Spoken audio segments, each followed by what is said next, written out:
Hare Krishna and welcome to Mahabharat Decoded series on Krishna Conscious Vibes। इस series के through हम आपके लिए महाभारत से कुछ इंटरेस्टिंग टॉपिक्स लेकर आते हैं जिससे ना सिर्फ हमें अपने पास्ट के इवेंट्स के बारे में पता चलता है बल्कि कुछ शिक्षाएं भी मिलती हैं, क्योंकि हिस्ट्री का पर्पस सिर्फ अपने पास्ट को जानना नहीं बल्कि उनसे शिक्षा लेना भी है ताकि हम एक बेटर पर्सन बन सके। तो आज इस वीडियो में हम एक ऐसे टॉपिक को केस स्टडी के थ्रू डिस्कस करेंगे जो जनरली लोगों के लिए मिस्ट्री बने हुए हैं, जैसे मरने के बाद क्या होता है, क्या व्यक्ति स्वर्ग जाता है, नर्क जाता है, या फिर ये सब हाइपोथेटिकल चीज़ें हैं। लास्ट वीडियो में हमने महाराज ययाति की स्टोरी का एक पार्ट कवर किया था जिसमें वो अपने बेटे से उसकी युवावस्था लेकर अपनी वृद्धावस्था उसको दे देते हैं। तो आज हम उसी का आगे का पार्ट डिस्कस करेंगे। अगर किसी ने वो वीडियो नहीं देखी है, मिस कर दी है, तो वीडियो का लिंक नीचे डिस्क्रिप्शन में दिया है, आप देख सकते हैं। महाराज ययाति अपने सबसे छोटे बेटे पुरु का राज्याभिषेक करके अपनी दोनों पत्नियों देवयानी और शर्मिष्ठा के साथ वानप्रस्थ जीवन स्वीकार कर लेते हैं और वन में जाकर महाराज ययाति पुण्य कर्म करते हैं, ऋषि मुनियों के साथ रहते हैं, उनकी सेवा करते हैं, उनके यज्ञ अनुष्ठान करने में सहायता करते हैं, स्वयं भी यज्ञ अनुष्ठान करते हैं और यज्ञ में अर्पित जो भोजन होता है उसे प्रसाद के रूप में ग्रहण करते हैं। स्वयं भोजन ग्रहण करने से पहले अतिथियों को खिलाते हैं। महाराज ययाति ने कड़ी तपस्या की ताकि उनके सेंसेस, उनका माइंड कंट्रोल हो। इसके लिए उन्होंने 30 वर्ष तक केवल जल ग्रहण किया, यानी अन्न नहीं खाया। उसके बाद उन्होंने अगले 1 वर्ष तक केवल वायु ग्रहण की, यानी जल और अन्न दोनों का त्याग कर दिया। फिर अगले 1 वर्ष तक वे 5 अग्नियों के बीच बैठकर तपस्या करते रहे और फिर अगले 6 महीनों के लिए उन्होंने सिर्फ वायु ग्रहण करते हुए एक पैर पर खड़े होकर तपस्या की। तो इस प्रकार महाराज ययाति ने जब कड़ी तपस्या करके अपने सेंसेस को कंट्रोल करने का प्रयास किया तो इस प्रोसेस में उन्होंने कई सारे अच्छे कर्म इकट्ठे कर लिए, पुण्य बोलते हैं जिन्हें, और इन पुण्यों के परिणाम स्वरूप वे हायर प्लैनेटरी सिस्टम्स में गए, उच्च लोकों की ओर गए। भगवान श्री कृष्ण भी भगवद गीता में बता रहे हैं कि ऐसे मनुष्य जो कि अच्छे कर्म करते हैं, दान देते हैं, तपस्या के द्वारा अपने सेंसेस को कंट्रोल करने का प्रयास करते हैं, वे उच्च लोकों की ओर जाते हैं, हायर प्लैनेटरी सिस्टम्स में जाते हैं, जो कि एक टेम्परेरी लग्जरियस फैसिलिटीज़ है फॉर एंजॉयमेंट। ये जो हमारा मटेरियल यूनिवर्स है ये 14 प्लैनेटरी सिस्टम्स में डिवाइडेड है। इसमें हम जहाँ रहते हैं earth is a part of earthly planetary system, जो कि मिडिल लेयर है। अर्थली प्लैनेटरी सिस्टम को भूलोक कहते हैं और भूलोक के ऊपर 6 प्लैनेटरी सिस्टम्स हैं जिन्हें हायर प्लैनेटरी सिस्टम्स कहा जाता है।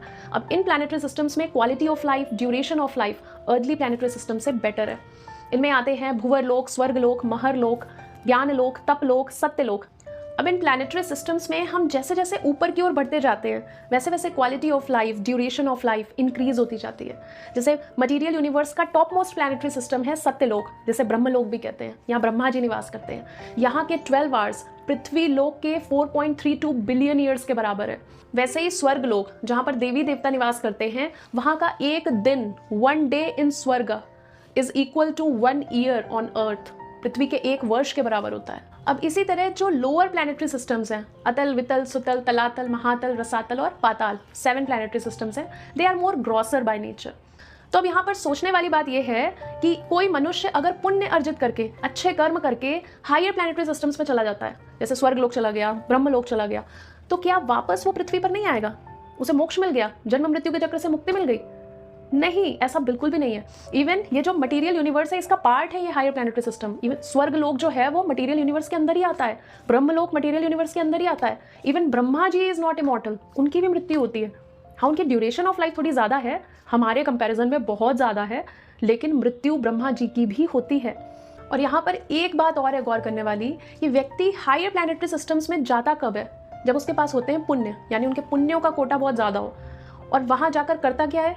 Enjoyment, luxurious life. ऐसे करते करते, एंजॉय करते हुए उसके पुण्य क्षीण हो जाते हैं, खत्म हो जाते हैं, जीरो बैंक बैलेंस हो जाता है उसका, और जैसे ही पुण्य खत्म होते हैं वापस से उसे पृथ्वीलोक में आना पड़ता है। आज इसी फैक्ट को हम जानेंगे महाराज ययाति की आफ्टर लाइफ स्टोरी से। स्वर्ग में कई वर्षों तक रहने के बाद महाराज ययाति और स्वर्ग के राजा इंद्र के बीच एक कॉन्वर्सेशन होती है जिसमें इंद्र महाराज ययाति से पूछते हैं कि आपने अपने बेटे पुरु का राज्याभिषेक करते समय उसे क्या शिक्षा दी थी, जरा मुझे भी बताइए। तब महाराज ययाति इंद्र को बताते हैं कि मैंने अपने बेटे को ये शिक्षा दी थी कि कभी किसी से ईर्ष्या या द्वेष मत करना, अपने से बड़े और अपने से छोटे दोनों का सम्मान करना, हमेशा क्षमा करना सीखना, क्योंकि एक बलवान मनुष्य ही क्षमा कर सकता है और एक बलहीन मनुष्य हमेशा क्रोध करता है। एक धनहीन धनवान से ईर्ष्या करता है, गुणहीन गुणवान से ईर्ष्या करता है, और एक दुष्ट मनुष्य साधु पुरुष से ईर्ष्या करता है। ये कलयुग का लक्षण है। जो व्यक्ति अपनी निंदा सह लेता है, समझ लो उसने समस्त विश्व पर विजय प्राप्त कर ली है, और उसका आंतरिक संतोष ही निंदा करने वाले के जीवन को राख कर देता है। क्रोधवश किसी के मर्म स्थान पर चोट ना करें, अनुचित उपाय के द्वारा शत्रु को भी वश में ना करें, सभी प्राणियों के प्रति दया और मित्रता का भाव रखें। जो अपने कटु वचनों के द्वारा दूसरों को चोट पहुंचाता है, ऐसा मनुष्य सदा लक्ष्मीहीन रहता है, दरिद्र रहता है।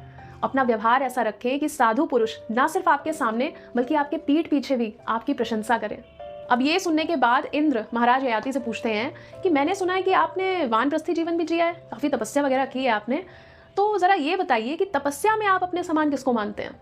तब महाराज ययाति कहते हैं कि तपस्या में मैं अपने समान ना किसी मनुष्य को, ना किसी महर्षि को, ना किसी देवता को, किसी को भी नहीं मानता हूँ। मैं सबसे श्रेष्ठ हूँ। ये सुनकर महाराज ययाति से इंद्र बोले कि आपने अहंकारवश अपने बराबर वालों का, अपने से छोटे और अपने से बड़े तीनों कैटेगरी के लोगों का प्रभाव ना जानते हुए उनका तिरस्कार किया है, और इसलिए अब आपके पुण्य समाप्त हो गए हैं और अब आप उच्च लोकों में नहीं रह सकते। आपका उच्च लोकों से पतन हो जाएगा और आप वापस से पृथ्वी लोक में जाएंगे। इंद्र के इस स्टेटमेंट को श्रीमद् भगवद गीता में भगवान श्री कृष्ण ने भी कंफर्म किया हुआ है कि जब व्यक्ति उच्च लोकों में जाता है अपने पुण्यों के कारण, और वही पुण्य एग्जॉस्ट हो जाते हैं, समाप्त हो जाते हैं, तो पुण्यों के खत्म होने के बाद व्यक्ति वापस से मृत्यु लोक में आता है, उसे जन्म लेना पड़ता है मनुष्यों के बीच। तो जो लोग ये सोचते हैं कि हम वेदों के अनुष्ठान करके, अच्छे कर्म करके उच्च लोकों में चले जाएंगे और खूब एंजॉय करेंगे, नो डाउट आप एंजॉय करेंगे, लेकिन उस एंजॉयमेंट के खत्म होने के बाद, आपके पुण्यों के खत्म होने के बाद आपको वापस पृथ्वी लोक में आना पड़ेगा।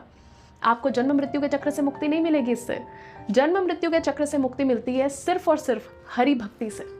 महाराज ययाति ने अब इंद्र से प्रार्थना की कि मैं अगर मृत्यु लोक में गिरूं भी तो मैं साधु पुरुषों के बीच रहूं, पुण्य आत्माओं के बीच रहूं, मैं दुष्टों के बीच ना रहूं, जिससे मेरा कल्याण हो।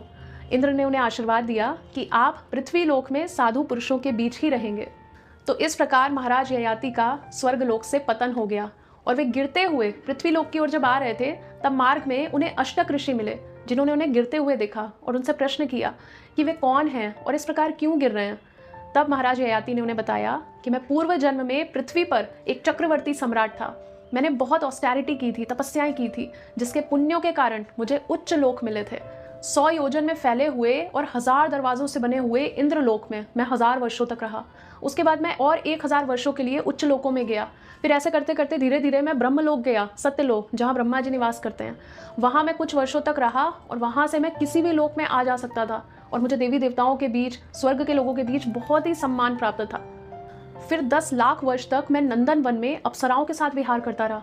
वो बहुत ही सुंदर स्थान है, और उस सुख से मैं आसक्त हो गया, देवलोक के सुखों से मैं आसक्त हो गया, जिससे मेरे पुण्य समाप्त हो गए। जिस प्रकार किसी मनुष्य का धन नष्ट हो जाने पर उसके सगे संबंधी उसका त्याग कर देते हैं, ठीक उसी प्रकार स्वर्ग में जब किसी के पुण्य नष्ट हो जाते हैं तो इंद्र सहित सारे देवता उसका त्याग कर देते हैं। ऐसे जीव यहाँ भौम नरक में आके गिरते हैं, जिसे मृत्यु लोक कहते हैं, और वे अपने हाड़ मांस के शरीर के लिए अथक परिश्रम करके कमजोर होते रहते हैं और संतान के रूप में अपना विस्तार करते रहते हैं। ये सुनकर अष्टक ऋषि उनसे पूछते हैं कि ये भौम नर्क क्या है भला, ये तो हमने पहले कभी नहीं सुना। तब महाराज ययाति उन्हें बताते हैं कि पृथ्वी लोक में गर्भ से निकलने के बाद मनुष्य भौतिक विषयों में विचरण करते रहते हैं, घूमते रहते हैं। उनका ये घूमना ही भौम नर्क है।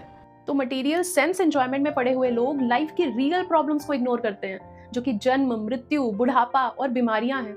इस पर वो कोई ध्यान नहीं देते, ना ऐसा कोई प्रयास करते हैं जिससे उन्हें कोई सेल्फ रियलाइजेशन हो।